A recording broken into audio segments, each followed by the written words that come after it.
নদীতে জমে জঞ্জাল, নদীর বুকের উপর দিয়ে রাস্তা, যন্ত্রণায় যমুনা।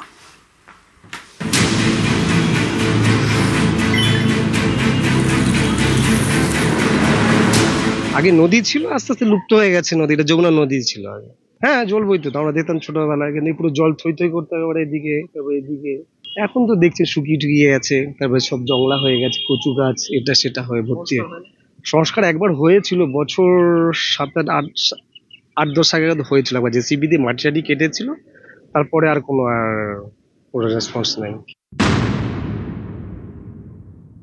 আমরা যমুনা নদীর সংস্কার আমার জন্য সবচেয়ে একটা ইম্পর্টেন্ট ইস্যু, এবং আমি আমার নির্বাচনী ইশতেহারেও আমি এটা রাখছি যে গঙ্গার সঙ্গে যমুনা নদীকে আমরা কানেক্টেড করে দেবো। উঠামের পরে আমাদের মমতাময়ী সরকার গঠিত হবে, যিনি শেষ মন্ত্রী হবেন তার কাছে যেমন আমি একটা চিঠি দেব, এবং মাননীয় মুখ্যমন্ত্রী মমতা বন্দ্যোপাধ্যায়ের কাছে আমি একটা চিঠি দেব। একটা বিধায়ক কত পায়? 60 লক্ষ টাকা বৎসরে। পৌরসভায় 1 টাকার কাজ করতে দেয়নি। যমুনার কথা তো কোনো ওঠেই না এখানে। আপনি কোথা থেকে কে টেনে আনছেন?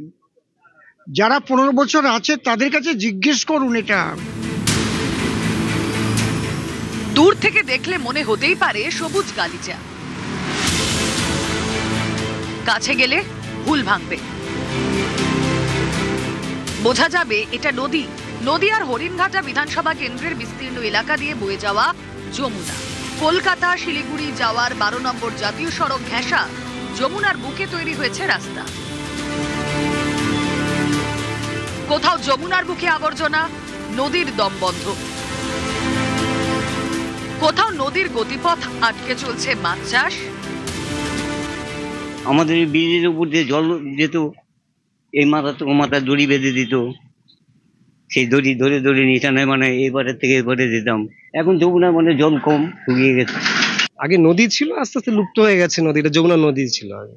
হ্যাঁ, জল বইতো তো, আমরা দেখতাম ছোটবেলায়, কিন্তু পুরো জল থই থই করতে হবে এদিকে, তারপরে এদিকে। এখন তো দেখছি শুকিয়ে টুকিয়ে গেছে, তারপরে সব জংলা হয়ে গেছে, কচু গাছ এটা সেটা হয়ে ভর্তি।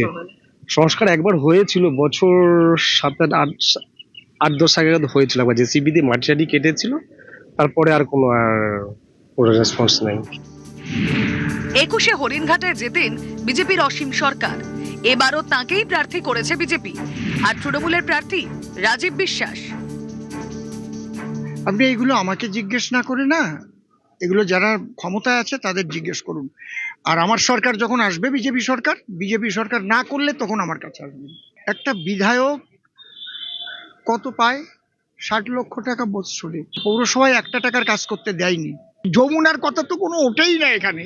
যারা 15 বছর আছে তাদের কাছে জিজ্ঞেস করুন। এটা যদিও একটা দল বলছে যে তারা মাছ মাংস বিক্রি বন্ধ করে দেবে, আহারের পাতে অন্তত দুবেলা মাছ লাগে, তাই আগামী দিনে এই জেলেদের জীবিকা, তার সঙ্গে এই যে খারিফ শস্য, বিভিন্ন যে শস্য তৈরি হয় হরিণঘাটার দুপাশে, আমরা যমুনা নদীর সংস্কার আমার জন্য সবচেয়ে একটা ইম্পর্টেন্ট ইস্যু, এবং আমি আমার নির্বাচনী ইশতেহারেও আমি এটা রাখছি যে গঙ্গার সঙ্গে যমুনা নদীকে আমরা কানেক্টেড করে দেবো। উঠামের পরে আমাদের মমতাময়ী সরকার গঠিত হবে, মাননীয় মুখ্যমন্ত্রী মমতা বন্দ্যোপাধ্যায়ের কাছে আমি একটা চিঠি দেবো।